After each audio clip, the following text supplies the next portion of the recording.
What's going on, family? Let's go ahead and get into it. So it's playoff time. My favorite time of the year, that weekend where Saturday and Sunday just stacked with basketball games. I love it.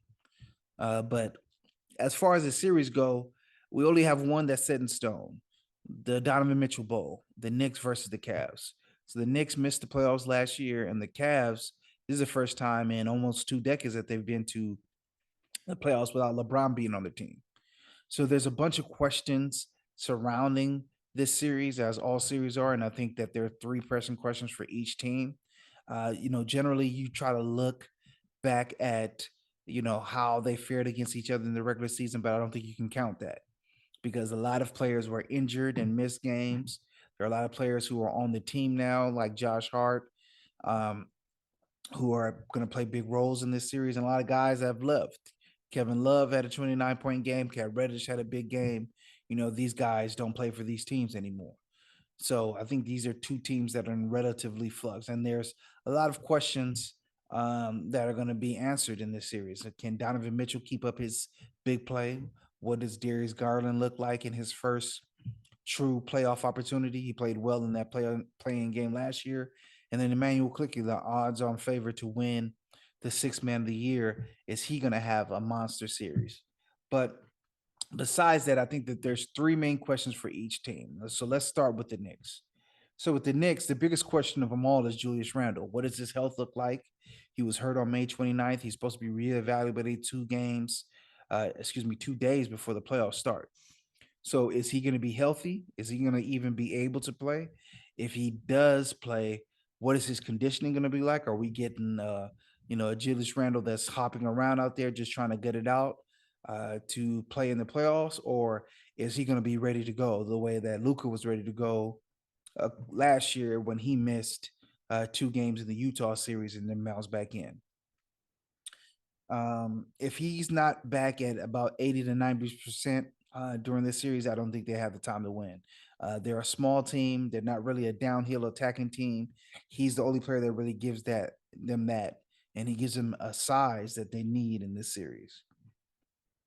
My second question is, what are they going to do with Donovan Mitchell? He's hit them for some big games. They don't really have anyone to guard him. Generally, most teams try to put bigger wings on him. The 6'8" guy, 6'9" guy that's long, athletic, that can use his size and kind of lord over him. They don't really have a guy that fits that physical makeup. They generally try to put Quentin Grimes on him, but I don't think Quentin Grimes is strong enough, quick enough, or has the size to kind of deter him. Same thing for Josh Hart.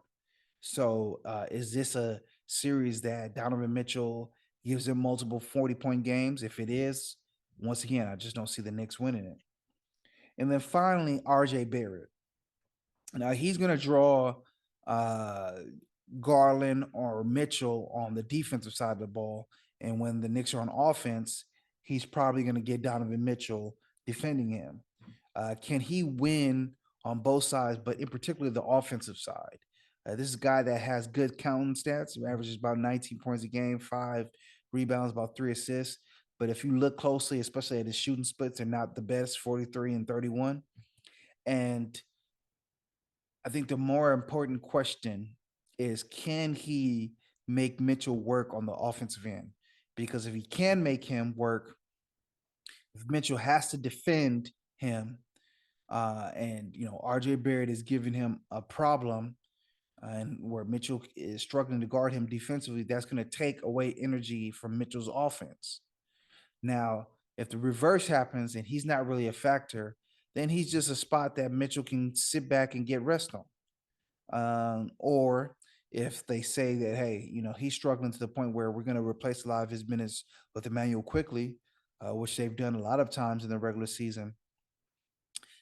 I think that makes them just a really, really small team.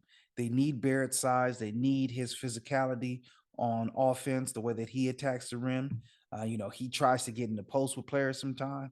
If he's really going at full cylinder, I think that's definitely going to play a part into slowing Donovan Mitchell down. And if he's not, I think you have to score one for the Cavs. On the Cavs side of the ball, they have their 4 starters. They have Donovan Mitchell, Darius Garland, Jared Allen, and Mobley. But the fifth guy has always been a question. They had the law firm Dean Wade in there. They had recently um, Stevens in there, Lamar Stevens, and now it seems like it's going back to Isaac Okoro. Isaac Okoro has been hot from three. He's been shooting over 40% for about 3 months now. Now, if that can continue in the playoffs, I think it's definitely going to be him. I think they need him to defend Jalen Brunson. I don't think the other two guys that I've named.